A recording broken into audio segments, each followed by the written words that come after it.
What is up, people? Welcome to the Ther-I-P show, the show where we put our favorite characters and IP on the sofa to figure out the best way forward for them, with the hopes that everyone will love these characters as much as we do. This is episode 4. But before I introduce my guests and the IP we're going to chat about, please take a quick second to smash that like button and go ahead and subscribe to the Grown a Geek channel. Without further ado, I'm going to introduce myself first. What's up? I'm Jeffrey. How you guys doing? Welcome back. If this is not your first time watching, I appreciate you watching. Again, like and subscribe. I'm going to go over to the man who's basically become my co-host on this, which I love, Sam, our fearless leader, as I always introduce him. Sam, how's it going? How you doing? Pretty good, man. I am doing well. All fires have been put out. All disasters have been averted. Of course, that's the man with the S on his chest. Yeah, the man with the S on his chest. Gotta make things happen. But I'm excited to be here, and we're talking about something I love. We'll get to that in a moment. I'll let them guess what we're talking about. Right. And so now we're going to go to our special guest for the evening, Ty. Ty, how are you? Welcome. Thank you for joining us here in Ther-I-P. Thanks for having me. I am super excited to be on this. There's a lot to share. There's a lot to talk about, and I cannot wait to get into this. Yeah, we're going to talk about it. It's going to be great. But Ty, you have your own podcast, so let's plug that up top. Okay, absolutely. So that is going to be Whiskey-lodeon. It is the Drunk Nickelodeon Rewatch podcast. It has been so much fun. When we are diving back into the old Nickelodeon shows we watched as kids, all being able to drink. That's the way it should have been. Yeah, some of those old Nickelodeon shows were very wild. So, like, what era Nickelodeon stuff do y'all do? Like 90s? 90s, sometimes 80s. We've covered everywhere between Rugrats, Are You Afraid of the Dark, Hey Arnold, Cool. all that, Keenan and Kel. We just did one on Good Burger. Good Burger. That's a great movie. And then we did one on Double Dare. Tight. Well, I watched a lot of Nickelodeon growing up somehow, even though I didn't have cable. So if you ever need somebody for like my brother and me. Done. My cousin Skeeter. If you get around to see it up, and because I'm ancient, if you get around to something like those original shows, you can't do that on television or Pinwheel. Yeah, Sam remember the first day of Nickelodeon. It's our elder geek. Not the first day, but it was like that first month. Do you remember the original logo and theme song that was done by the London Symphony Orchestra? No. The first theme that I remember is not an orchestra, like an organ. Dun dun dun dun dun. And that was kind of the running one for a long time with the little orange splat. But yeah, all those first shows, you can't do that on television. Pinwheel, which is such a trippy show. Pinwheel. So that plus and minus, and that was such a trippy show, like something akin to Sesame Street, but if it was by Tim Burton. But like a lower budget, so it was so weird. And yeah, so I mean that all the way back to that. But even when you come up and you talk about some of the newer stuff, I've really enjoyed that, because although I wasn't like quite as in tune, I've got kids, they watched, and so you know I'm very familiar with Nickelodeon. Cool. So if you guys like Nickelodeon, you like drinking, you like hearing drunk people talk about stuff, go ahead and check out Whiskey-lodeon. You can find it wherever you find most podcasts. Spotify, Apple Podcasts, YouTube. That's right. He's out there. Find him. All right. Speaking of iconic theme songs, today's topic has many iconic theme musics. Many iconic characters, but also many iconic disastrous moments, many iconic moments of frustration for fans, many iconic dare to say, civil wars, insurrections within the fan base, within, even the company themselves. We are talking about the great Star Wars. I feel like, I feel like there should be like yeah, credits. Right. We should have a crawl. We should have a crawl right now. Yeah. But of course, if we did that, Disney would immediately pull the video. So get them out of here. That's why we're not doing that. Exactly. Just for the record. It's not the budget.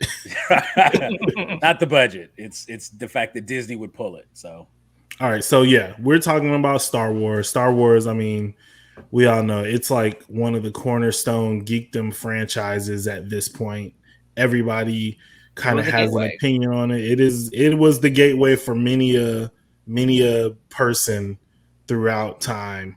And so everybody here is a fan of it in some way. That's who we always talk to on this show, because we don't want people just coming on here to tear it apart. Sam has on a shirt. He has many things. I have a whole wall. A lot of Finn stuff.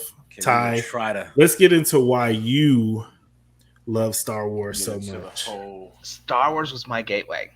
Okay. Like I didn't see the original trilogy in theaters. I was not even thought of yet.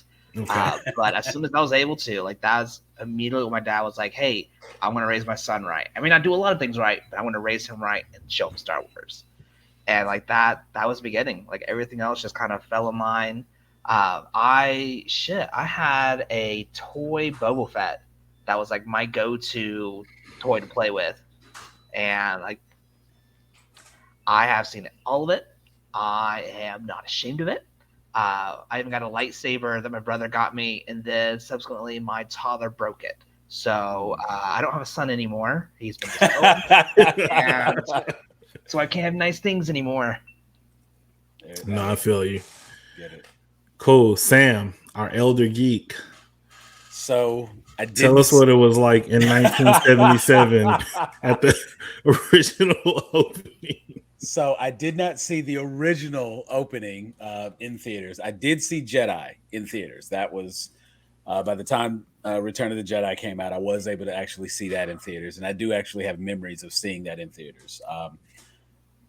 I think the majority of the Star Wars that I consumed as a child came from all of the toys. And having, my brother and I have two older brothers, and it's a weird, complicated thing. But so my older brother Vincent and I, we had a collection of Star Wars figures, toys, sets, the whole nine.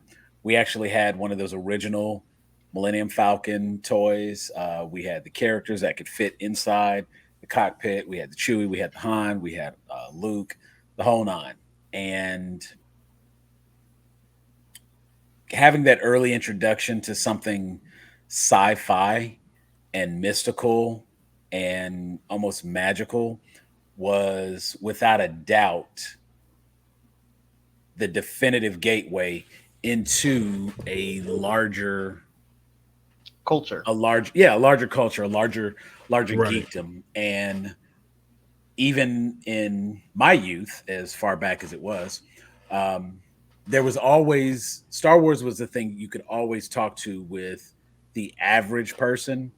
And then as time went on, it became a little bit more cult.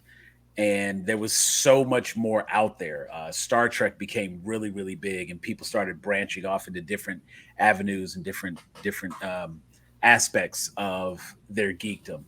And so I think the probably the fondest memories I have of Star Wars are surprisingly being older and going to see the new trilogy, the prequels, in the theaters, because having so much time pass and not having true new Star Wars content. There were books. Everybody don't read books. There were comics. Everybody don't read comics. But if you want to appeal to the masses, you make a movie. People will go see a movie. Even if they're not even really familiar with it, they'll go see a movie. And so when the prequels came around, there were a lot of people who were now introduced for the first time. and just the excitement that surrounded the prequels after so many years of not having anything really new. That was really what solidified it for my fandom. So Cool. Jeff, what's your introduction? What's your connection to Star Wars? How does this make you feel? It's actually interesting because, like, I never really thought about what my intro to Star Wars was until this very moment. Because, like, as a kid, like, I have like a couple of uncles. I grew up with my grandmother. I have a couple uncles who would be like through the house every now and then. And so one of them, when he would be like staying with us, he was just very much on this like, see, they don't put black people like in the future. Like when you watching all this sci-fi stuff, there don't never be no black people. But see, Star Wars was okay because Darth Vader was black because it was James Earl Jones's voice. Yeah, and then Lando, Billy D. Williams, everybody loved Billy D. So can't go wrong. For some reason, it was just allowed to slip through the cracks that, like, the Jetsons, no. Like He-Man, out of here. And it's funny you Star say Wars, the Jetsons. That's okay. Yeah, the Jetsons and the Flintstones. Growing up, my dad had a major problem with those because it was like, so what? There's no black people in the past, no black people in the future, and of course, I'm a kid. Like, I just want to watch cartoons. I just want to watch cartoons. It came on next. It's like the garbage disposal is a talking elephant, bro. Like what? Like, why are we really? But now, now that I'm grown, I understand and I feel that way as well. I don't do it to my son. I let him watch some stuff, but like in the back of my mind, I'm like, yeah, I see the correlation. I see what you're trying to do. Yeah. So yeah, for me, watching the original trilogy on TV, it would be on TBS all the time, which if you grew up in Atlanta, that was regular TV. When that trilogy came out that you're talking about, the prequel trilogy, I begged and I begged and I begged my grandmother to go take me see episode 1. And she did. And if anybody who watching this know my grandma, they know my grandma don't go to the movies for nothing but Black history movies. She had me and my cousin in the theater on Christmas Day watching Amistad one year. Like, if it's Black history, she'll take us. Every now and then, though, you ask at the right time. I think it came out like around my birthday. So then she took me and my cousins to see it. My grandmother did not appreciate Jar Jar Binks in the least bit. And I heard about it on the way home. Yeah, I could see how that would be. So there was no visit. There was no going to see episode 2 or 3 in theaters. I had to wait for those to come on TNT. I was about to say, that was definitely a TNT movies for guys who like movies moment. Yeah. So then the new trilogy comes out and I'm all excited. I'm like, not only am I going to get to see a new trilogy in theaters, we're going to have a Black Jedi and he going to get the girl. They setting all this up. They showing me this. They setting all this up. Yeah. And so what I've realized with Star Wars is, Mandalorian, I loved it. And then here comes Boba Fett. It's a roller coaster, baby. Like, I haven't had when I think about it, I haven't had no Star Wars experiences where I've just been like, that was truly satisfying. Like, I can look at that, even if some stuff was like, okay. Like, I don't like how really any of them resolved, except for, even Mandalorian, which we'll get into, because I feel like that's my whole fan service rant about, like, bringing in people, like, anywho. So I feel like I have this weird relationship with Star Wars where I'm like, you got so much potential, son. I'm like the old coach, like, in the hood that's just like, you got potential, but y'all just out here with your pants hanging all around your butts, get a job, y'all can be taking care of this commute. But it's like Star Wars don't want to listen. Star Wars just want to do what Star Wars want to do. So, but I see the potential. And that's why sometimes I get so frustrated talking about this particular IP, because it's like, it's there. Just gotta, like, be true to it and, we'll get into major issues in our. I guess that's a good segue into major issues with the IP. Start. That's definitely a good place to start. So I'm gonna start with you, Ty. Obviously, you are our guest. So what would you say? Like, what would you say in your opinion is maybe like that one of those first major issues that jumps out at you with the IP? My first major issue really is their inability to move past what they've already made. And what I mean by that is like Disney bought Star Wars, and immediately they gave us 7 through 9, and with the exception of Rian Johnson's film, which broke off of the mold, they were basically just giving us fan service repackaged. Oh, hey, you liked New Hope? Here's a New Hope, bigger and sparklier. You liked Return of the Jedi? Here it is again, bigger and sparklier. And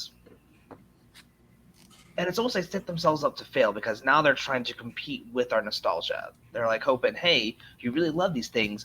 We're wanting to capture that again, but you're already setting yourself to fail. And I said this from the moment that they introduced Episode 7. It's like they should have gone with another period. They wiped out the books from the canon, which by all means I understand why they did. It sucked, but they did. But they could have gone like Knights of the Old Republic. They could have gone in the past. They could have gone in another segment and told a wholly unique story that would then allow them to sell all the toys because it's new, and then also allow them to create the universe on their own terms instead of trying to fit an old universe into their new rules. So that's my big gripe right now. I think even what you were saying about Episode 7 kind of being a rehash of Episode 4, A New Hope. I think too, I understand doing that, but then it's like pivot off of that. And it's like, and I think Rian Johnson did that to mixed reviews. I'm someone who I like what Rian Johnson was trying to do. I think he was more successful at Knives Out. Well, it's hard when you change the. Okay, there's such a shift. This goes into a different point. So I'll circle back around to. I was about to say, like, make your notes, and come back. Yeah, every time I talk with Jeff, I have to make my notes because there's things I want to address and I want to say, and I don't write them down. But I just want to say I agree with what you're saying about them kind of like they just tried to take kind of a safe path of like tracing over what they've already done. And I think that it's that boils down to sometimes to people who are making decisions, not understanding what people who enjoy this IP are actually like looking for. Like, we love Luke, Leia, Han, Chewie, R2-D2, Yoda, not Darth Vader. Like, we love those characters. And I think if you didn't do another thing with any of those characters again, we still would have loved those characters, right? Yeah. I think even despite some of those characters showing up in a trilogy that most of us don't like, we treat that like we treat Michael Jordan playing with the Wizards. Like, we just pretend like it doesn't exist. Like, no, they are forever he hit the shot against the Jazz, and then he hit the shot against the Jazz, and that was it. Like, that was somebody that was like an imposter Michael Jordan, and you know what I mean? But like, it was there, but it doesn't tarnish the legacy. Exactly. And so I think for them, they kind of know that. And sometimes people are like playing with house money, like, these are the best sellers. These are the characters that do the best in the focus groups. But it's like, how can any other character? But like, Mandalorian is like the perfect example of like, get out of the way, let someone who cares about and understands your universe create something within the parameters of the universe.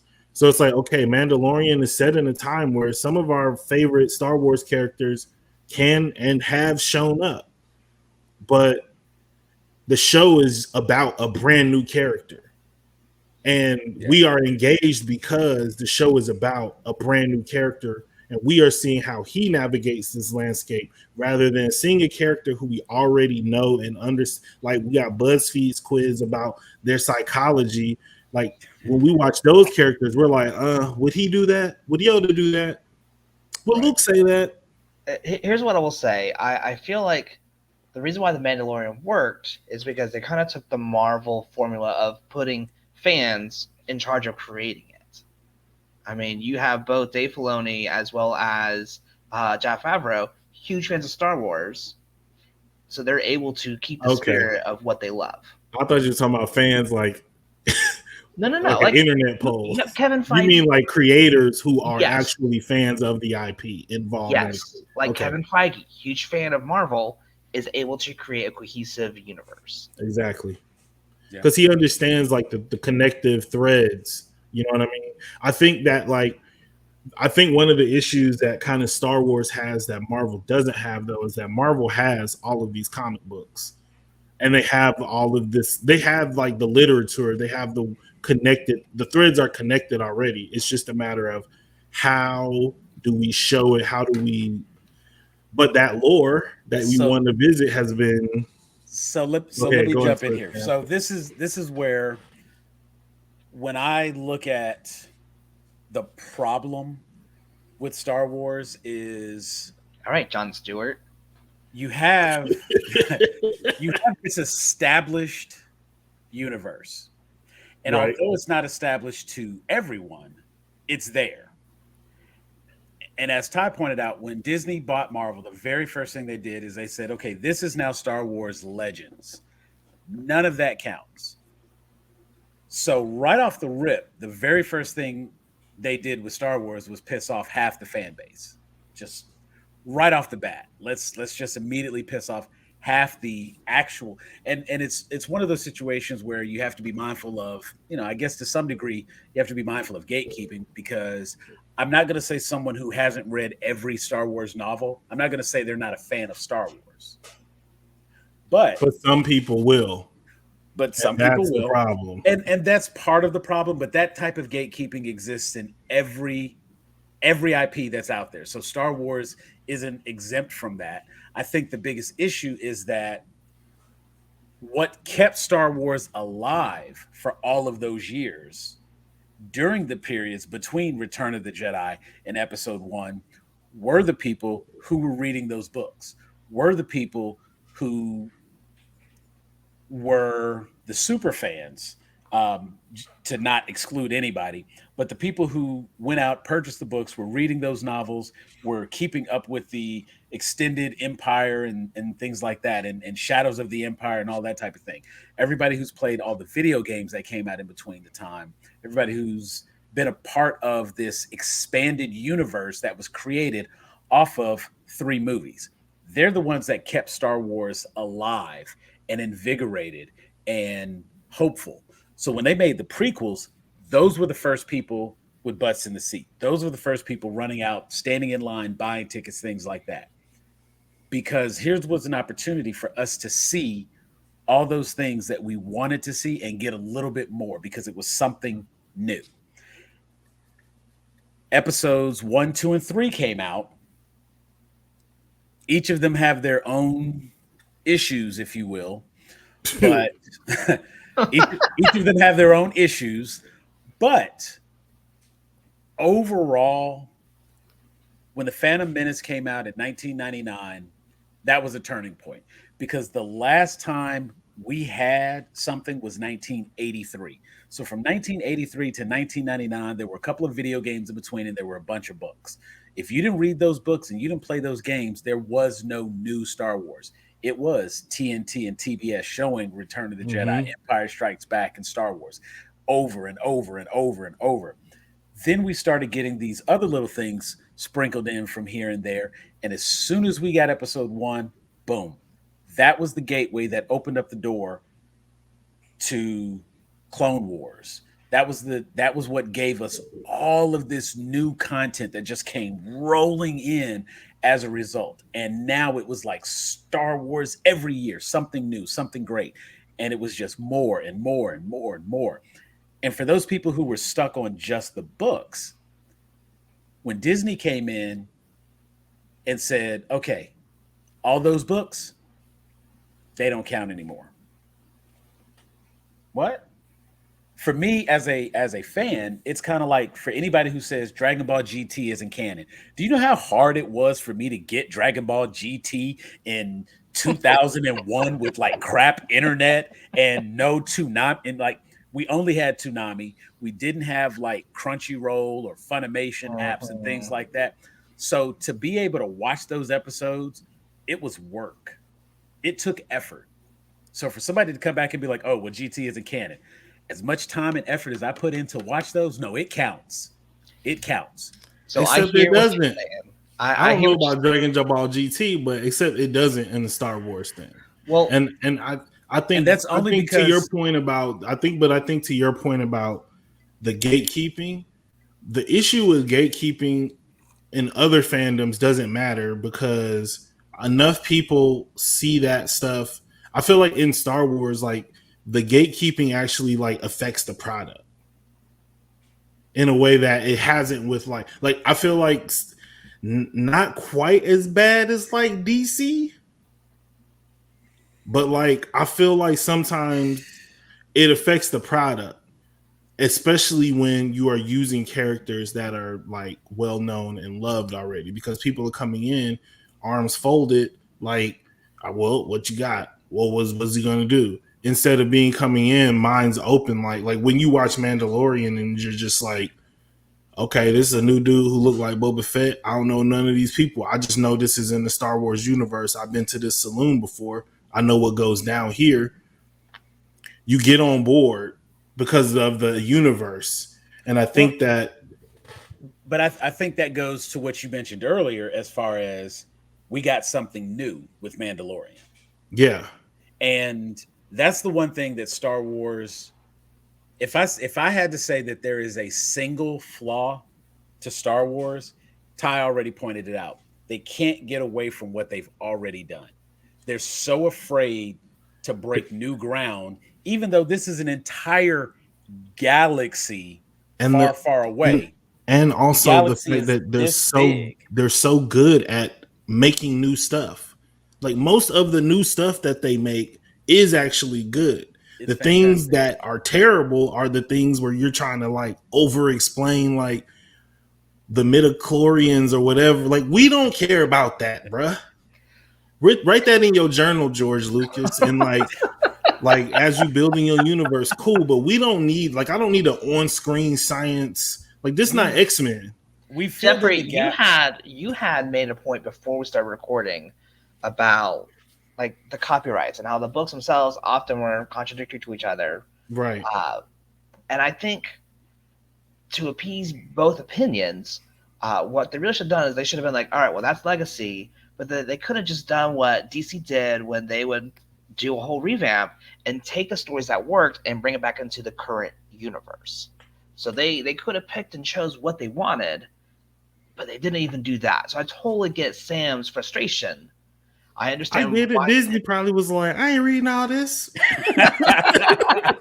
And that's the problem. Well, they didn't have 30 years of books, bro. As creators. No. And honestly, I think even the creator part, I think it does have a lot to do with the business model formula where if they canonize all of those books, people about to start getting checks. As soon as you put it on screen. If we take a character, if Luke has children, if Leia has children, which in the books they did, if we call him, if we take these twins over here and call them Skywalkers, or we take these kids over here and call them Solos, we have to like acknowledge that book exists and use that material, and we have to canonize that book, and now that person gets a paycheck. But if we say Ben Solo, who is technically a hybrid character but doesn't exist, it's a new character, and they save on that money. It's like when Marvel uses an artist like design for the movie costume, that artist gets a check. So whenever you're taking something from one medium to another within the confines of a larger corporation, follow the money. You know what I mean? And they trying to make that money that they have to pay out as small as possible to get the job done right. But you have to have those people, like you said, like who are going to be stewards of the IP. And I think that that's the difference where, like, they haven't fully handed over Star Wars to what's my man's name? Happy. Jon Favreau. Jon Favreau, yeah. Like, they didn't hand him the whole thing. But I think, like, now I'm thinking, like, what if they had gone in and just got Jon Favreau instead of going with J.J. Abrams? See, they picked J.J. Abrams because they was like, oh, he's done space. Like, this is safe film mode. And it's like, I feel like if you give Jon Favreau that same opportunity, we get something that would have been a little bit more. We get the Black Jedi. We get what we want. Yeah. Like if they make him do that script, he's definitely going to be like, well, how come the black guy can't be a Jedi? No. What we would get is we would get something that actually contains the spirit and the essence of Star Wars without having to be right. And the biggest issue is not their fear of. And I stated, like, they don't want to do anything new. The biggest problem in Star Wars is every time we turn around, it's what's new, what's different, what makes this stand out from what we already know. If you're going to play it close and be safe, take what's already there and just show us that. If you do that, you can't go wrong, because at least you've made certain fans happy by giving us the characters that we're expecting to see, and you're using the established lore that's already there from the books. Maybe you have to cut a couple of checks, okay, fine, but we know those characters and we want those characters, and those are the characters that we've been looking for. They touch on a few things here and there when they can do it in a way that does not give actual credit to what it is. Jedi Academy, that's a big thing that concerns me about the business side, because it's very much of what corners can we cut instead of what can we put out or produce that's going to make us even more money. Like they would make. But see, when you do it well, corners. Yeah. See, the thing is though, when you do it well and you're successful, people stop asking though. Like nobody going to Kevin Feige like checking him really. Like he got a boss. But like, he is the boss. Exactly. I mean, like in the hierarchy, like when you look at the company flow chart, yeah, there is somebody's name like above his, but like that's a check-in call at this point. Like, yo, Kevin, how you doing? You got everything you need, because it's a small box with an arrow. Exactly. You can pile more. They will pump more resources into things that they feel like are guaranteed. Yeah. When you put something out and it's received shakily by the public, even if it makes its money, it's like, okay, like, yeah, a million people saw this movie, but like 999,000 of them hated it. That's the conversation going. So if we put more money into this, like, we're not going to get that return. Those customers, are they going to keep coming back to something that they feel like has been disappointing? But they're not even listening to why people are disappointed. They're just I 100% agree with that as well. And I think it's like Sam, you made a good point, and I actually wanted to pose a question to the group, because I feel like this is something that like you said that Jon Favreau would make something that has the spirit and the essence of Star Wars. And a lot of times, we throw those words out. And like we like know what that means. It's like understood, but it's like obviously it's not understood, because keeps getting messed up by certain people, and certain people seem to be doing it right, like a Dave Filoni, like Jon Favreau. So why don't we let's go around and share what we feel like is the spirit and essence of Star Wars. So okay, I'll be happy to start that. So when we take the original Star Wars trilogy, episodes 4, 5, and 6, we have a very basic story. There's nothing too grand about it. It follows the hero's journey almost to a T. Nothing outside the spectrum of what we'd expect from any kind of heroic pattern. Arc. Yeah, for sure. It is by the books, by the numbers, exactly as it should be. The reason it works is because we have certain elements that had not truly existed the way it existed in this Star Wars universe. There was such a, Lucas Arts, Lucasfilm, um, the entire CGI department that grew as a result of Star Wars. They were so innovative in bringing visuals and sound and audio. They've created an entire genre of film just based on what they tried to show us.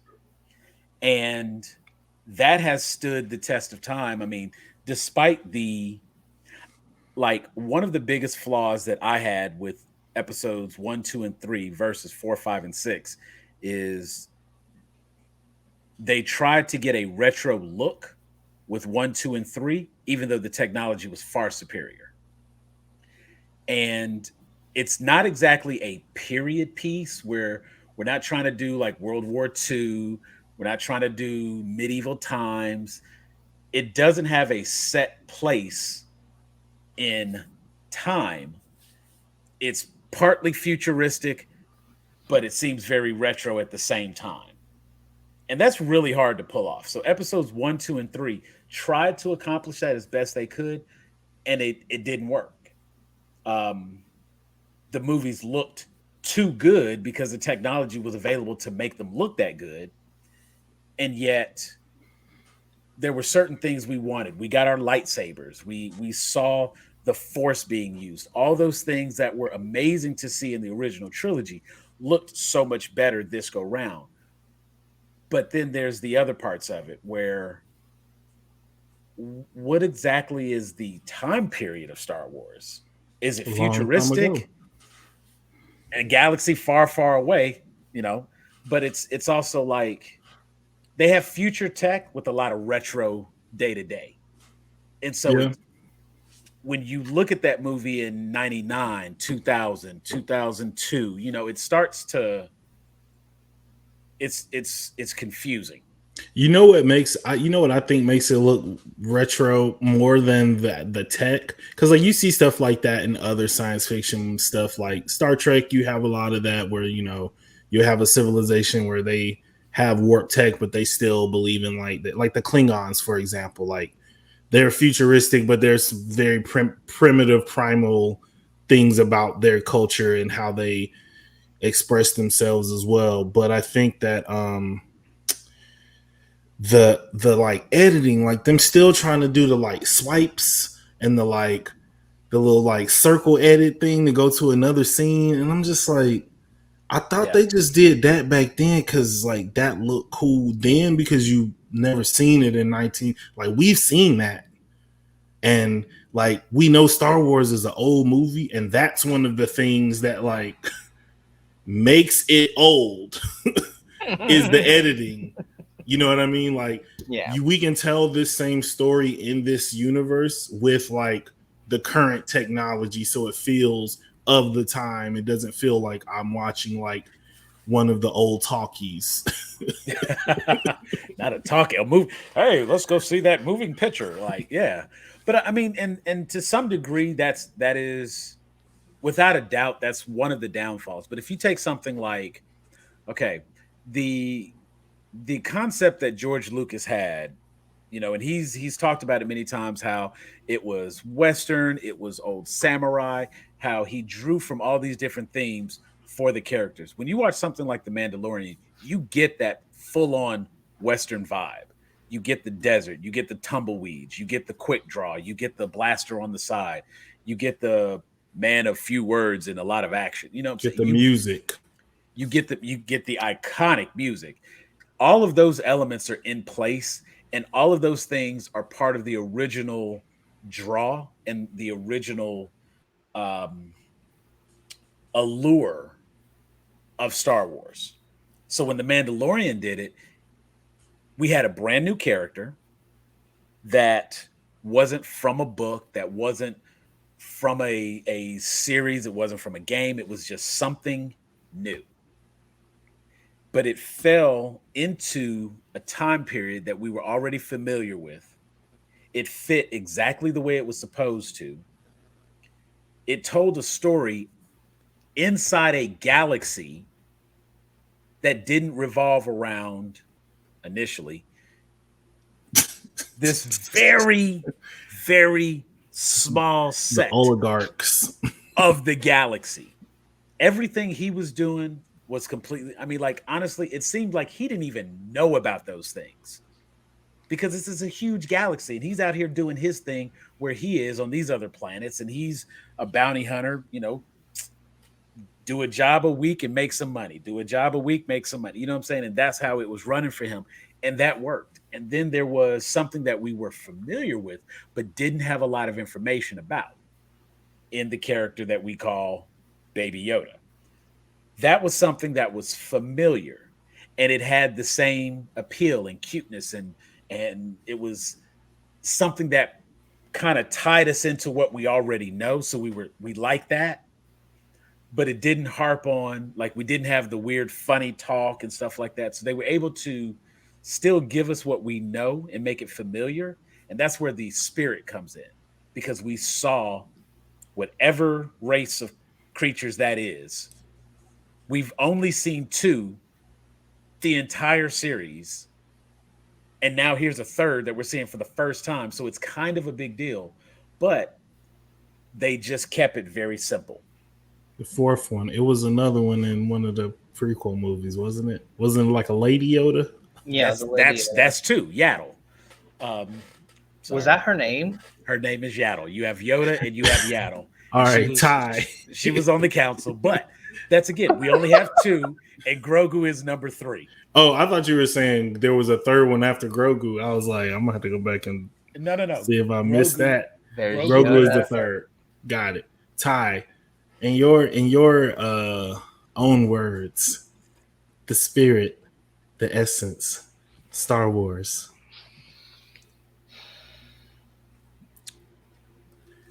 Ty's gathering his thoughts. I am. Thank you for narrating. The spirit of Star Wars is really the human experience, but it's done in a way that gets you excited because you're like, oh, that's a future I would love to be a part. That's a world I'd love to be a part. You have the Jedi, which draw a lot of inspiration from the samurai culture of Japan. And that was a huge thing. Like, Star Wars got me into Japanese culture, and Japanese history. You have this dichotomy of good versus evil, but then it's not so cut and dry.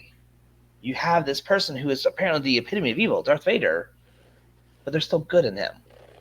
And it's this beautiful depiction of what it's like to be faceless. Really, he's just a mask until the very end he takes it off, and suddenly he has this redemptive arc, and which we can go into a whole bunch of weird things of why has he got to be white to be redemptive. But it's humanizing. Like, you have the reason why no one cares about the stormtroopers because you never see their faces until you saw Poe. Finn. Sorry. Yes, yeah. Finn. And so it was very much the heroic journey, but still very humanizing at the same time. So when I think of the spirit of Star Wars, it's very much tying into either A, Western apocalyptic or old Western, if you're dealing with Tatooine, meets Japanese traditional feudalism, meets imperialism. Like, it's very much a unique conglomerate of ideas that still work together somehow, surrounded by the human experience. Wow. Yeah. Very well put. Yeah. That's why I had to get my thoughts. Wow. That's I know we was getting deep like that tonight. So let me take my statement back. So the epitome of Star Wars. I like that because I do. We're writing Star Wars, right? Like, I do think it is like very easy to reduce it to like spaceships and laser swords. Yeah. Because as a child, that is what kind of gets you in, that spirit of adventure. You know what I mean? Seeing people do these things, imagine the spirit of imagination, being able to like kind of imagine yourself in these positions. But then as you kind of watch stuff, you're not just imagining yourself in the like cockpit trying to blow up the Death Star. Now you're imagining like, what would I choose if I had the power of the Force? How would I react if I was in the same situation as Luke? Would I take off my helmet on that like planet where I could have just slid right on in and been that lady husband on Mandalorian? Like what the choices you're watching, the characters that you really care about make in the moment are the ones for me that I feel like make you kind of say, what would I do in that situation? I think there's some easy ones where it's like, I would never do that, or I wouldn't do that. And so I really feel like the spirit of Star Wars is the Force itself, because I feel like it binds us, moves through us, penetrates us. No, but like, and that's the real thing. It's like all of the characters. Hey, Force, consent. Force sensitive people. Yeah, I won't get into that, but I think I got into that on weigh-in Wednesday enough. Yeah, that may be a part two, because we have to resolve and we have to come up with solutions. Yeah, but I think it is the Force, and I think that it is one of those things where it's just like, in the original trilogy and the second trilogy, it definitely felt like, this idea of what would you do if you had this power, right? Now, we've kind of explored that for 6 movies. In the new trilogy, what I kind of liked the most about Rian Johnson was that he was trying to say that the Force is not this limited thing where only this like pod of people who are in constant conflict with one another are experiencing it. So, when the little boy is doing the little Force broom at the end of The Last Jedi, is that? Yeah, The Last Jedi. Yeah, Last Jedi. I get the names all mixed up. When he's doing that, to me, like, that's the same as like us seeing Grogu use the Force as the first. Anytime you see someone like master and use the Force the first time, it's like, but like, it's always somebody who we already like know. But there's like, I think opening it up is one of the things that will make it feel less like stagnant and less like people have to explain and over explain and re-explain like the same stuff that we've already seen.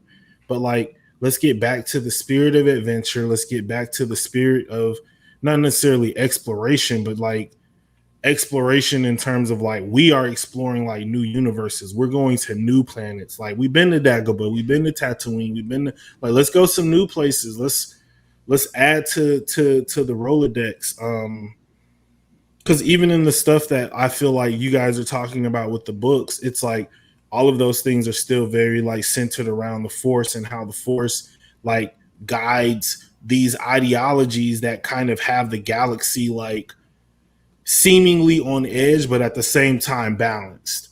And so I think being able to explore different characters and different scenarios is always something that's going to make Star Wars hit harder, because you see how in Mandalorian, you see how the conflict affects like the regular people at that bar. In A New Hope, all those people were just some like bystanders who watched Han shoot some dude. But like we know people are coming to this planet. We know resources are being taken. We know all of like we can dig in that way. We don't need to. I don't need to dig into like the DNA, like the literal DNA of Darth Vader. I I need to dig into like motives. I need to dig into more people. I need to dig into like how expansive is this ideology about the Force? Is it like so I'm gonna go right into how do we move forward, and I'm gonna just say mine. I would like to see a Star Wars something where a character has the powers of the Force, or a planet, or like a system or whatever. They have the Force, but they don't split into Jedi and Sith. Like what? How do they encounter the Force? We can have a character come in maybe from somewhere else. Maybe it's a Jedi gets shipwrecked on a planet and they're like, oh, you are blah, blah, blah, whatever. And it's like, huh? It's like, I'm a Jedi. And it's like, and I'm sure that's a book somewhere that somebody already wrote. No. But let's explore some people, some places, some things that are not necessarily like so tethered to what we've already seen. We've gone so in depth. We have our shows. We've resurrected Boba Fett. Like, let's jet off somewhere new. I like what you're saying. I want to ask you a question. Yes. Did you see Star Wars Visions? No. The cartoons? The anime, yeah. Yeah. I'm not a huge anime person, so sometimes it takes me a while to get through stuff, but I definitely meant to check it out. I just smoked too much and fell asleep when I first started watching it and never went back. Definitely give it a shot because, one, it's all 9 episodes are by 9 different animation studios that have nothing to do with each other. Right. And they have several episodes that deal with that. It's like, what is it like for someone who can attune to the Force, but is not tethered to the roles of Sith and Jedi? Right.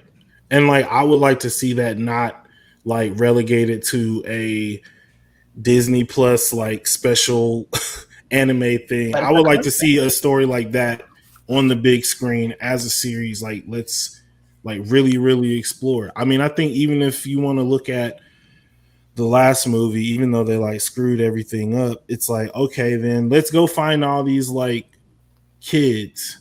Let's go find out Orlando's kids, because we know that's Lando. We know that's Lando in that galaxy. Yeah, clearly. Yeah.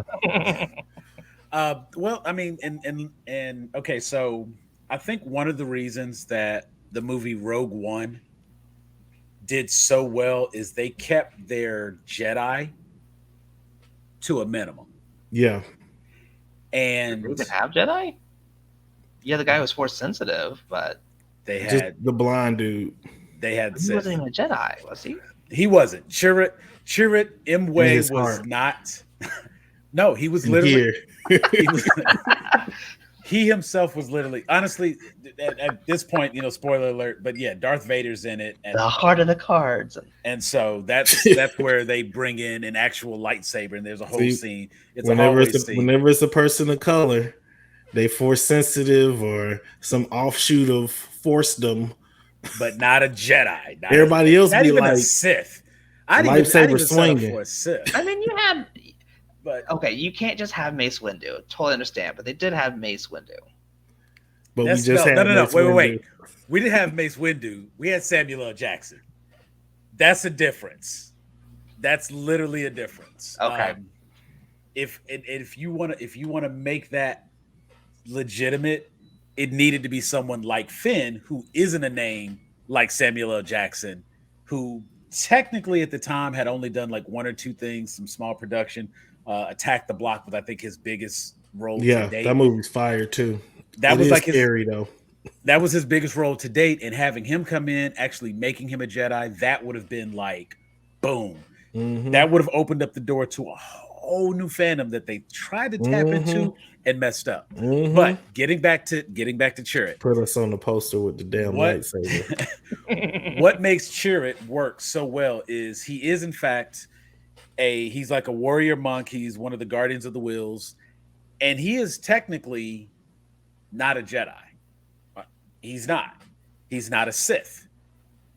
He's in all fairness, he's honestly not even. They don't announce that he is force sensitive, but he believes. It is his faith and belief in the force that actually is shown. They don't give a definitive visual of him doing anything that is considered a force power.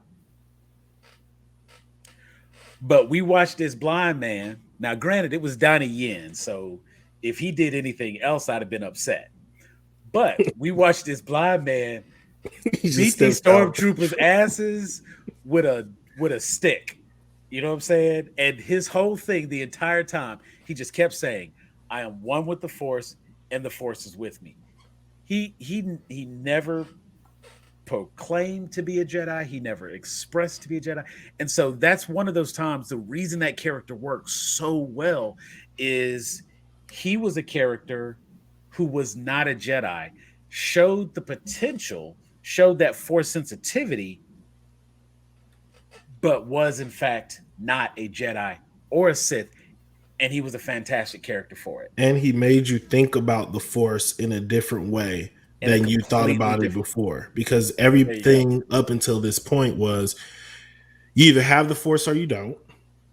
And if you do, you're either going to be a Sith or a Jedi. And now we're in this whole thing where it's like, if you don't have the Force, you can just like believe enough and maybe, you know what I mean? Like it really expands the lore of the Force on screen for those of us who don't read the books in a way that like actually in some ways expands the universe. And it's like, okay, well, like more of this, like we know he gonna get blown up, but like where the rest of his people at? Like where's the monk or the monastery or wherever where he like learned all this from? You know what I mean? Like I said on the not wind down Wednesday, weigh in Wednesday. Like that Solo movie would have been more interesting if it was a Lando movie, because we're expanding a character who we haven't seen that much, but we know he's connected to Han Solo. Yeah. That way you can make it, because like that way it's like, okay, we have a Lando movie. He helps Han Solo do blah, blah, blah, blah.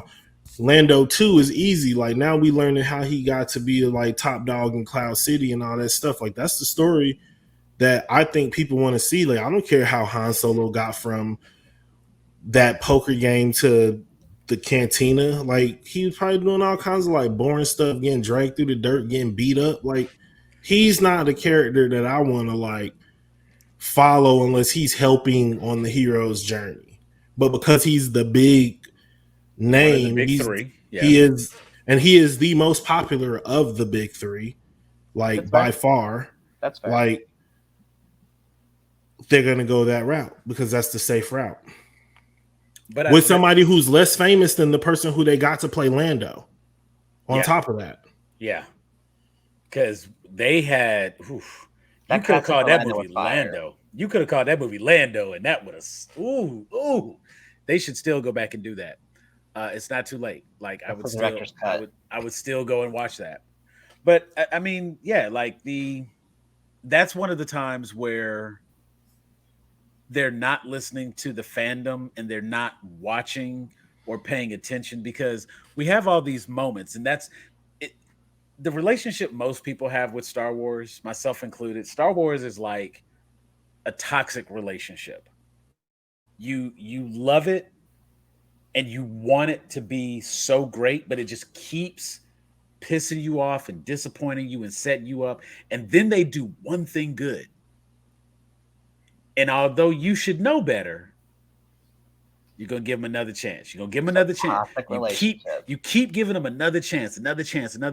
And when it's all said and done, you know, the biggest problem is that the good doesn't always outweigh the bad.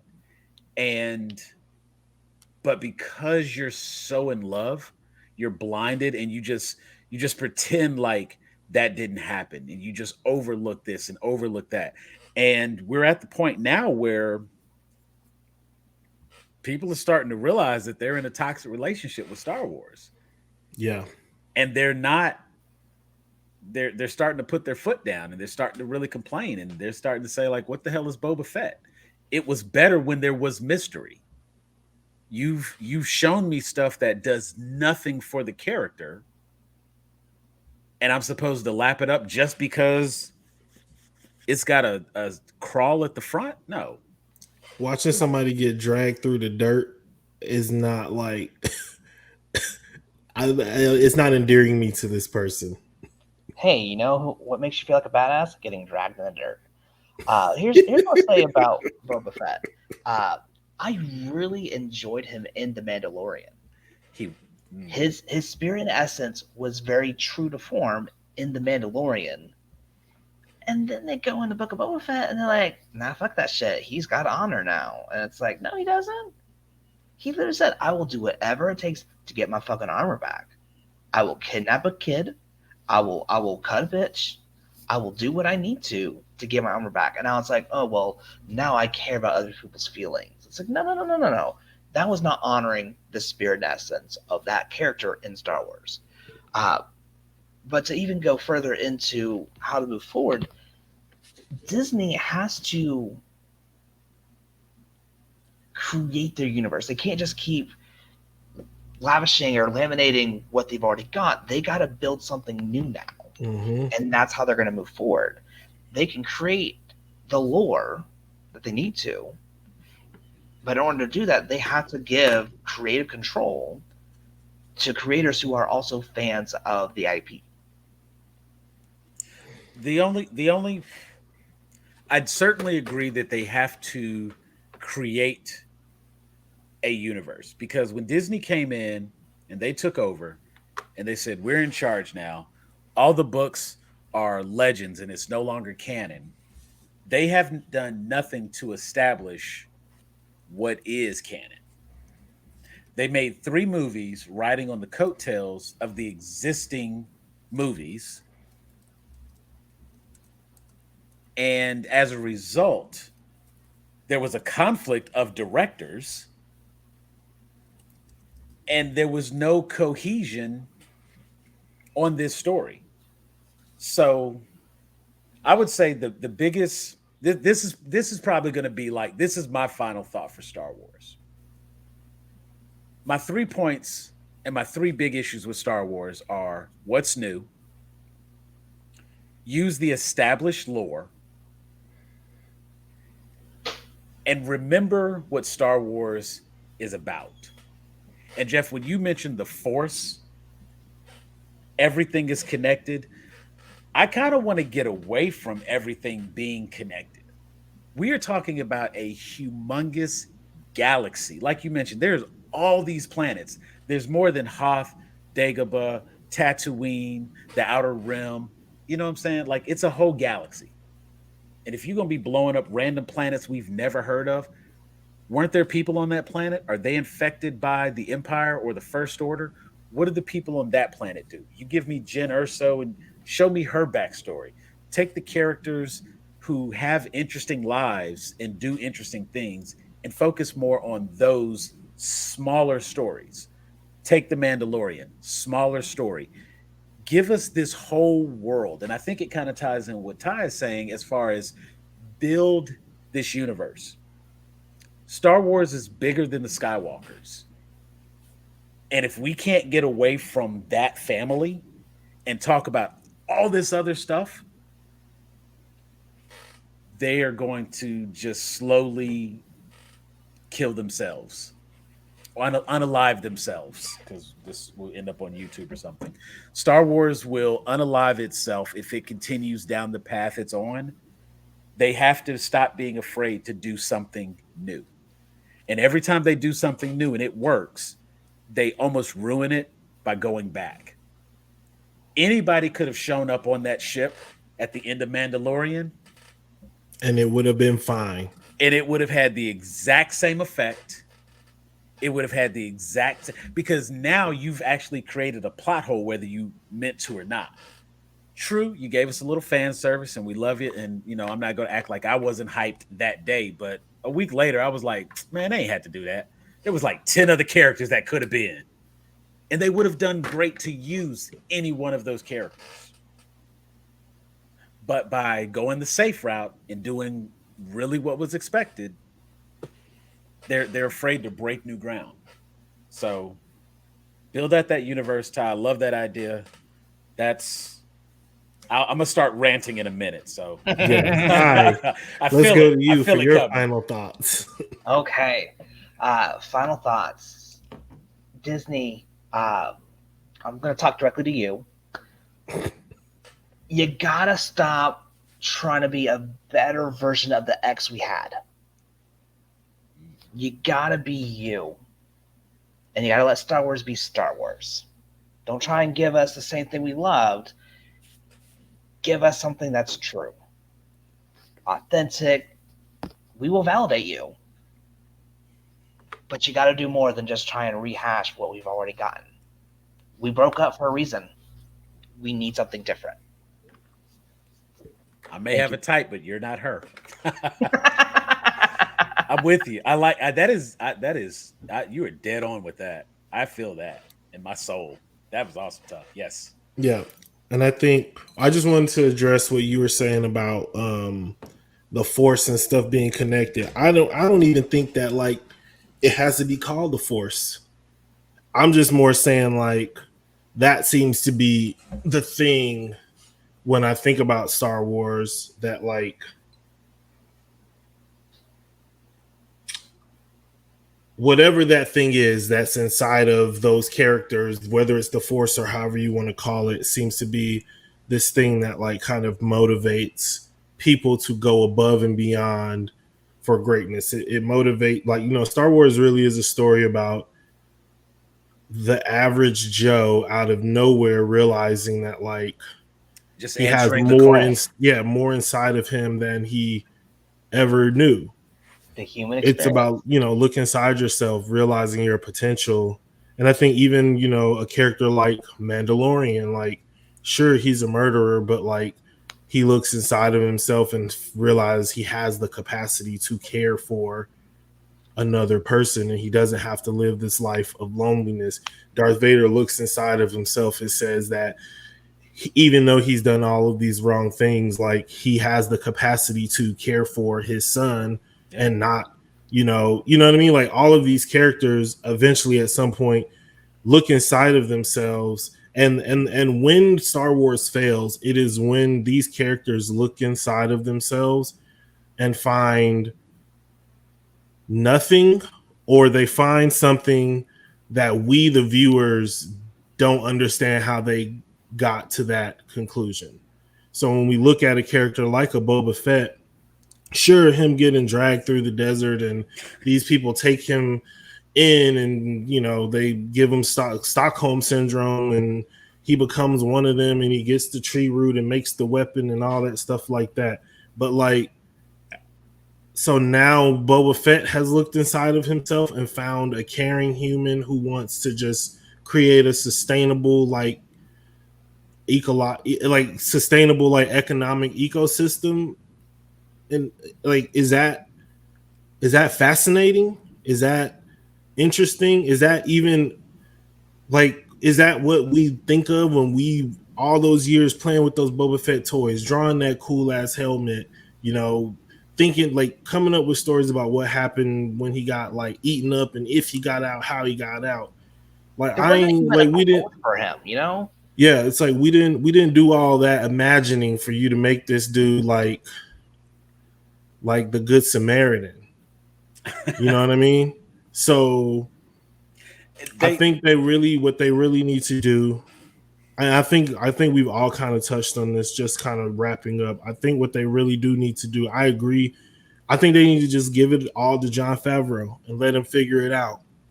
Like, you have to have someone at the helm when you are creating an IP that is like that works on multiple levels and multiple phases and multiple like forms of media. Someone has to be at the helm. A creative person has to be at the helm of the creative parts of all of this. And, you know, Jon Favreau, I think, he has proven himself to be worthy of the position, up for the task. You know, I think Disney, in a way, kind of owes it to him because he is the one who kicked off the MCU with Iron Man, like he's made a lot of money for that company, and he would make even more, but people just got to get out the way and let somebody, be. It's not a baby. Like Star Wars, not a baby anymore. It's like it's all grown up. He can walk on his own. Like he can hold his own baba. Like let's be mature and let's like start exploring this universe, like you said, Sam. Let's start getting into it. And I think if we do that, if we let go of the tether of the Skywalkers and all of these planets that we've been to 1,000 times before, there's really some interesting things that we can find inside the universe. And we have a lot more cool things to talk about and more things to share with our kids and their kids and keep it going from there. Because I think I'm definitely for Jon Favreau and Dave Filoni, the two of them together collectively. Put Favreau as the head, Filoni as one of the creative directors, because Dave Filoni, and I think he deserves his own shout out as well. He's actually the executive creative director at Lucasfilm currently. And if you have a mainstay like Jon Favreau right there, the two of them together, boom. So yeah, I like that idea. To our two gay dads, please take over. Yes. Exactly. Space daddies, make it happen. All right. Well, that was great. We went a little bit longer than usual, but we had a lot to unpack and talking about the Star Wars universe. Ty, thank you so much for joining us. Hey, Sam, I'm gonna say thank you for joining me, even though you essentially are the co-host now. We'll probably be on all the episodes. We will be getting back to DC. We should have a Flash episode next week. I know I've said that probably 4 or 5 times, but I actually have a person who's ready to talk Flash next week. So we're going to get into it, back to finish up that DCEU series. But yeah, we wanted to just hop on and do some fresh content around Star Wars. So I think what we're going to do is probably to do something new. Yeah. We didn't want to be stuck in our little bubble. We wanted to get out there, venture out, do something new. For sure. So we appreciate everybody for watching. If you've gotten to this point and haven't liked, subscribed, and left a comment, please do all 3 of those. We appreciate all of it. Yeah, hit that QR code up in the corner for Sam to get a link to our Facebook group. Join us over there. We're always having some great conversations and grown A geeks after dark, all kinds of interesting things happening in that group. Lots of fun. Lots of fun over there. Yeah. Check us out. But for Ty and Sam, I've been Jeffrey. Peace.